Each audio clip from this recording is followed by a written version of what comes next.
I'm Joeita, and this is The Pulse. People with disabilities are the first and most likely to be harmed in armed conflicts.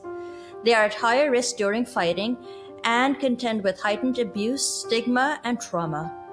The impacts of war and armed conflict on people with disabilities are particularly long-lasting. Wars damage critical infrastructure, communications, support structures, and networks. Conflicts result in the breach of human rights and heightened discrimination against people with disabilities. Therefore, it stands to reason that programs for sustainable development and moves to create a peaceful and inclusive society free from conflict must, by definition, include the rights of persons with disabilities and involve persons with disabilities in the peace process. Today, we discuss disability, war, and the peace process. It's time to put your finger on the pulse.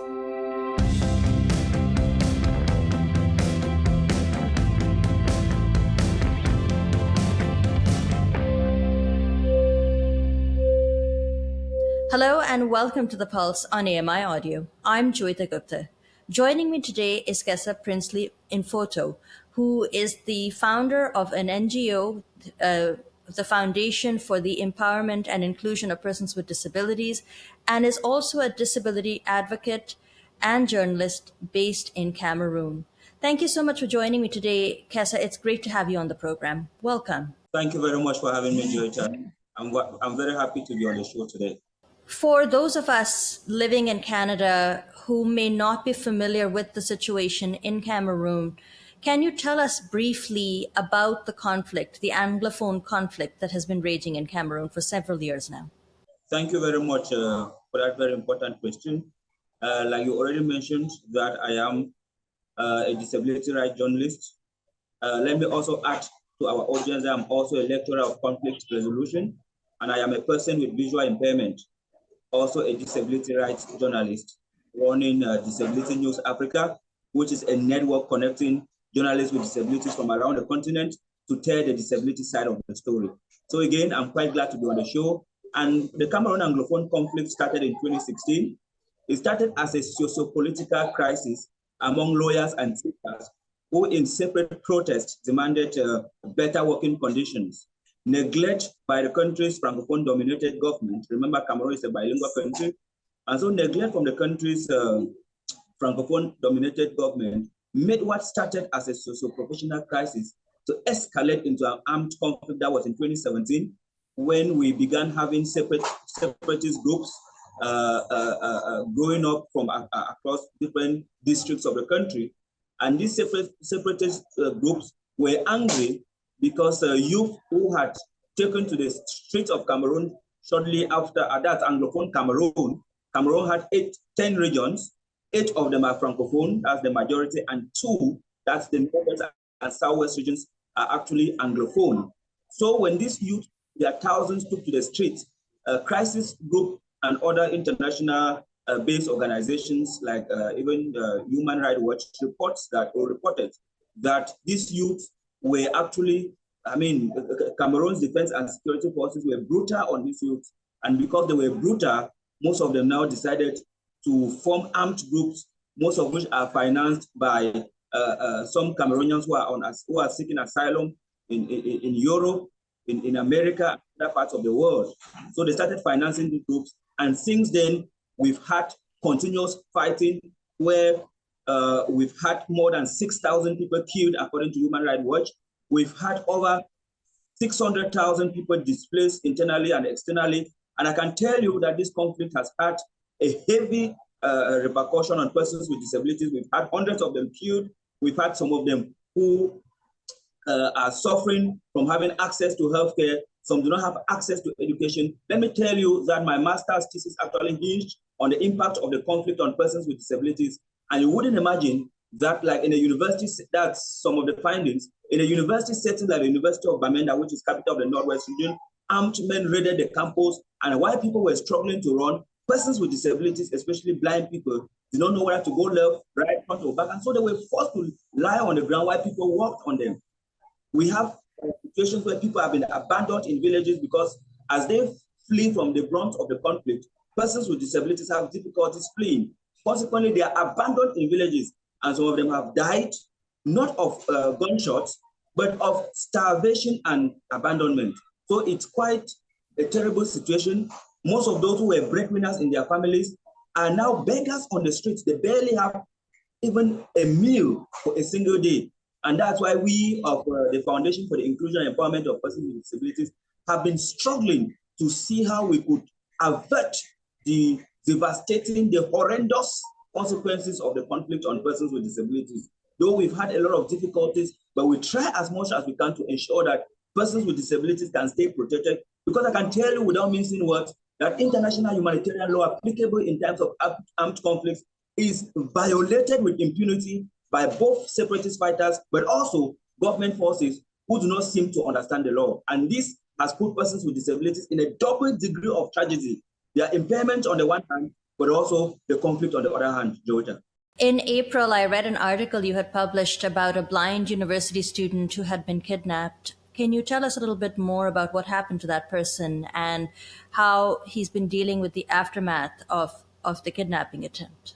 Yes, Joeita, you are very correct. Earlier, around February, we actually did an investigative piece with a visually impaired university student who was kidnapped by separatist fighters and who was kept incommunicado, I should put it that way, for more than 24 hours.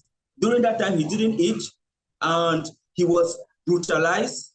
And I mean, huge sums of money were paid as ransom to secure his release. The parents actually paid, that's over $1,600 to his release. That's quite a huge sum of money for people who are living amidst a conflict, Joeita. But they had to pay that sum of money to secure his release. And as a student, he has been facing mental health complications because he now has fear leaving his home because he had just gone out to eat around 6 p.m. That's about that's 5 p.m. GMT -1 to have lunch when he was taken. So it's a very serious situation that persons with disabilities are really suffering this. And I can also tell you, Joeita, that I'm currently working on a story on how a taxi color war in Bamenda is putting blind people in risk. Imagine that separatists have decided that all colors should be painted, all taxis should be painted white, while the government maintains that they should be yellow. Now, for you, a blind person in Bamenda, you need to be sure the color of the taxi you are getting in before you bought a taxi. And mind you, if you take yellow, you are in trouble with the separatist fighters. If you take white, you are in trouble with government forces. And so this has made persons with disabilities, especially visually impaired persons, to prefer to stay indoors. And this is making a lot of them develop mental health complications. Unfortunately, as we are talking about peace building here, Joeita, persons with disabilities hardly been considered in any peace building processes, and their mental health status continue to get deplorable day after day. Unfortunately, no one seems to be watching. I want to talk about the journalism that you have done, especially Disability News Africa. You mentioned it briefly at the beginning of our conversation, but can you tell me a bit more about DNA and why it becomes so important to have a source of journalism dedicated to people with disability in light of the conflict and the violence that you're dealing with on a day-to-day basis? Thank you very much for that very important question, Joeita. Before I even get into that, let me tell you how I came about Disability News Africa. In 2016, when I gained admission in the University of Joeita to study journalism, my very first lecture, when the lecturer came in and asked a question, I attempted answering that question. He noticed that I was visually impaired. He asked that, are you offering journalism as your major course? I said, yes, Prof. He said, are you a blind? I said, yes, Prof. He said, and I quote, for over 25 years of this department, we have not had a blind student. And so even if we manage to graduate you after 6 years instead of the normal 3 years, you will not be relevant to the job market. Then he asked again, how do you do assignments? I said, I work hand in glove with my sighted classmates. Then he said, don't come and be a burden to people's children because individually you came and individually you shall go back. He continued, but are you doing a minor in any other field? I said, yes, I'm minoring in political science. He said, yes, better drop and run and major in political science because when you graduate, any NGO advocating for the rights of persons with disabilities would manage you as an advocate because you will never be relevant to the job market. Joeita, I wept, but let me tell you that it became a stepping stone to the career I'm now building in conflict resolution, but also in journalism. Because thereafter, I thought of forming Disability News Africa, which finally became a reality in January this year. Disability News Africa is it's a digital news outlet dedicated to using solution journalism to tell disability stories. Now we bring together journalists with disabilities from around Africa, teaching them how to tell the disability side of the story. Because if you look at the African media landscape, very little is done in having persons with disabilities be part of the media landscape. So we have gradually made it a duty at Disability News Africa to provide a platform for journalists with disabilities to thrive. I can tell you that even my PhD thesis, Joeita, is centered on accessing mass media for blind people during conflicts. And I'm getting very funny revelations. Even journalists of the conventional media do very little to make sure that persons with disabilities have access to information. That is why we at Disability News Africa, we are investing on stories ranging from inclusive education, from economy, from human interests, policy, I mean, just all across anything you can think of. And especially amidst the conflict, I'm currently also working on a story on how a lady here in Cameroon, because of the conflict, has been raped so many times, but she's afraid to even voice out her grievances because of fear of the unknown. You never know when the separatists can be around. You never know when government forces can be around. So a lot of them are suffering from mental health illnesses, but they choose not to mention it because they are afraid that they could be trapped down. One of them even opened up that one of the local authorities said that she should better be quiet because it is an issue just at the quarter level. She should not take up the person who actually raped her because she knows the person, you see. But because the chief has told her not to tell anybody, she's compelled to die in silence. These are the type of things we are trying to unravel to the public to see that persons with disabilities are really suffering, even to have food, to have access to inclusive education, to have basic services like healthcare. We do not have even healthcare policies in Cameroon, and the conflict has only exacerbated an already deplorable condition. So we are struggling with the little resources that we have at our disposal to see how we can make things better. Accessing the remote areas is even worse, Joeita, because we do not have a car at Disability News Africa that can enable us have access to some of these remote areas. And that is where we really have the issues, so that we can even support basic services like toiletries, like food, and other issues. Because like I told you, Disability News Africa is just part of the foundation for the inclusion and empowerment of persons with disabilities. And we work on peace building, livelihood, inclusive education, sports, but also leadership. These are our areas of coverage. And then Disability News Africa now comes in like the media arm of the organization to unravel some of the myths surrounding disability as well.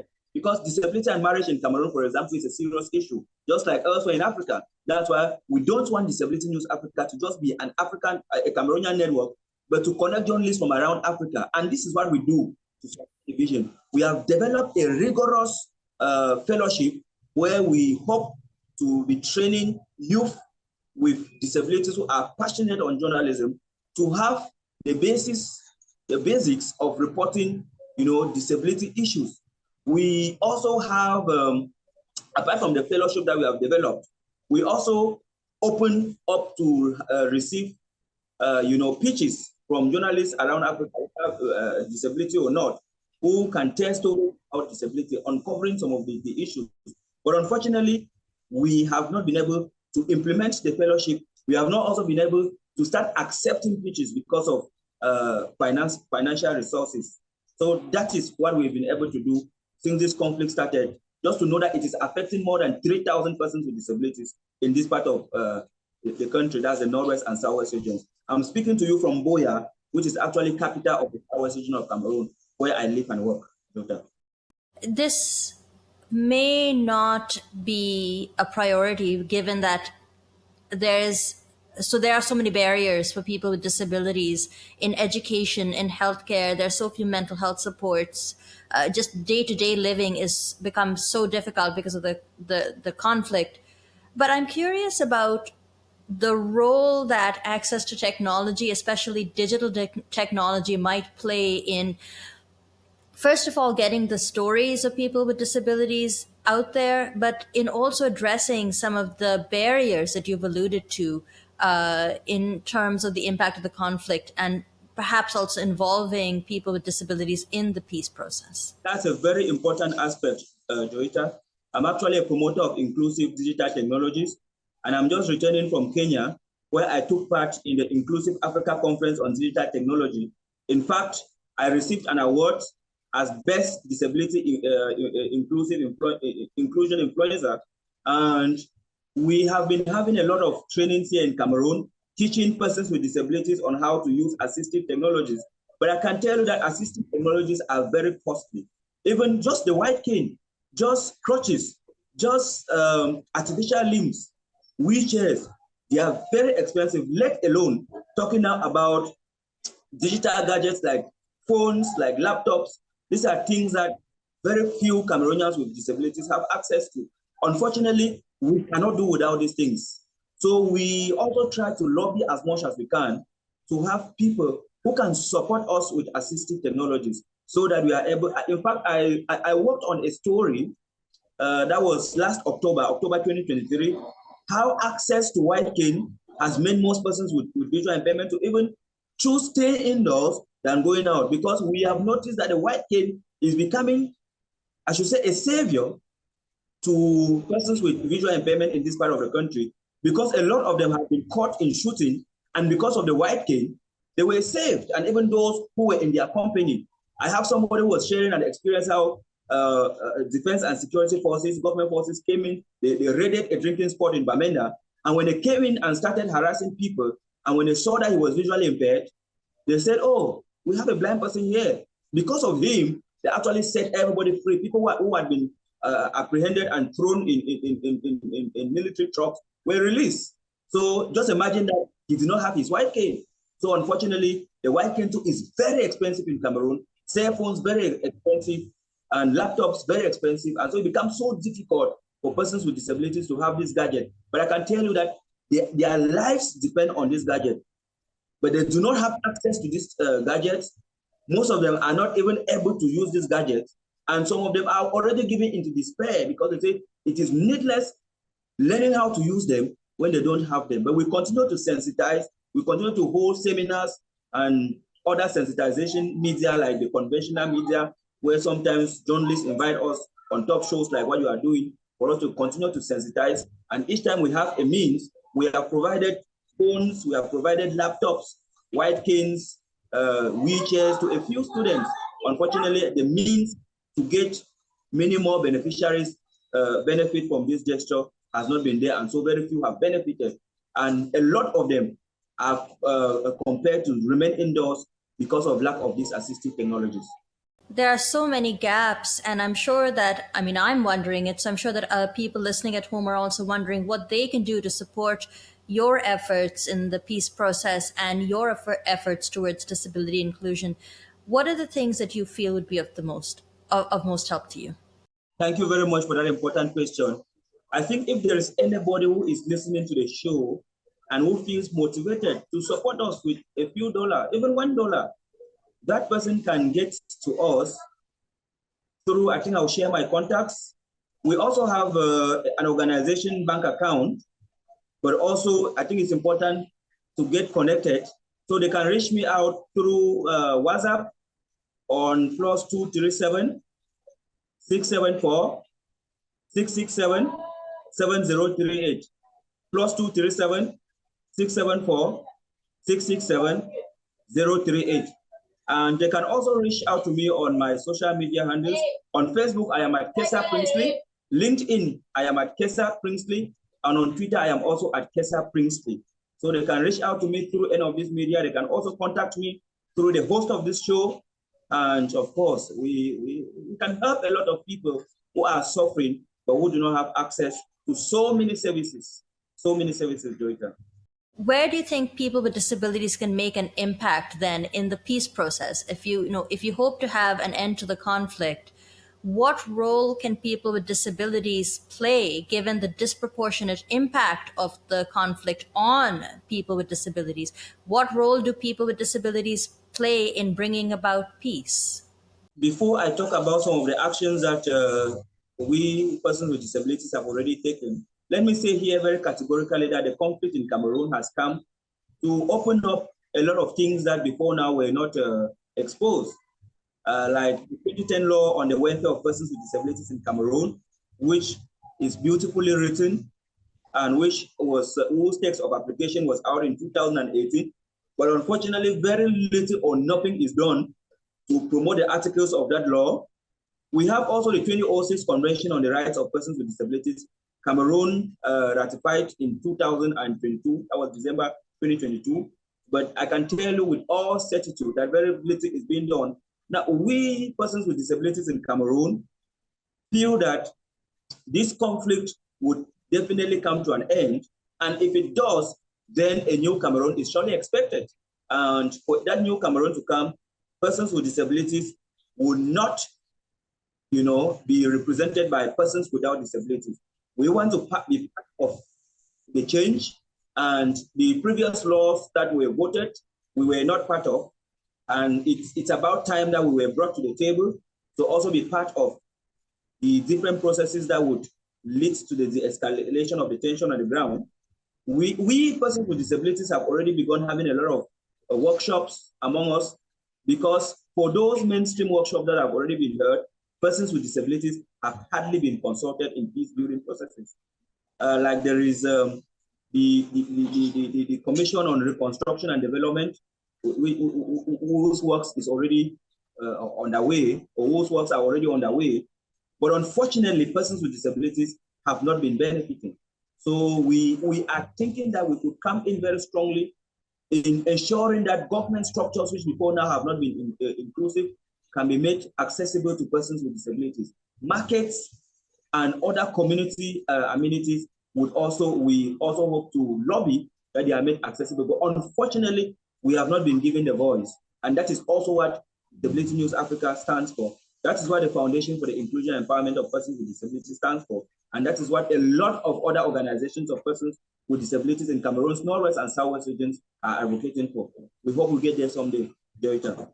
Kesah, thank you very much for joining me today and discussing the situation in Cameroon. And you do such incredible work. Congratulations on your award and successfully launching Disability News Africa. I hope you'll come back and tell us more when you have updates. But thank you very much for speaking to us today. Thank you for having me, Joeita. And for the viewers, they could also visit our organization website. That's Foundation for the Inclusion and Empowerment of Persons with Disabilities. The website is www.fiepwd.org, www.fiepwd.org, or you can visit disabilitynewsafrica.org to read some of the incredible stories that we have published. Of course, we would always come back to share new developments with you as they happen here on ground in Cameroon, Joeita. Thank you so much for having me. That was Kesah Princely Nfortoh, who is based in Cameroon, a disability rights activist and journalist. We'll put all of Kesah's information, including the links to his foundation and Disability News Africa, in the description, so you have that for reference. If you have any feedback about the program, you can write to us at feedback@ami.ca or give us a call at 1-866-509-4545. That's 1-866-509-4545, and don't forget to leave permission to play the audio on the program. You can also find us on X, formerly Twitter, at AMI Audio. Use the hashtag PulseAMI to let us know that the tweet is indicated for this program. You can also find us on Accessible Media Inc. on Facebook. That's all the time we have for today. Thank you very much for tuning in. The technical producer for The Pulse is Mark Aflolo. Ryan Delahanty is the coordinator for AMI Audio Podcasts. Andy Frank is the manager for AMI Audio. And I've been your host, Joeita Gupta. Thanks so much for listening.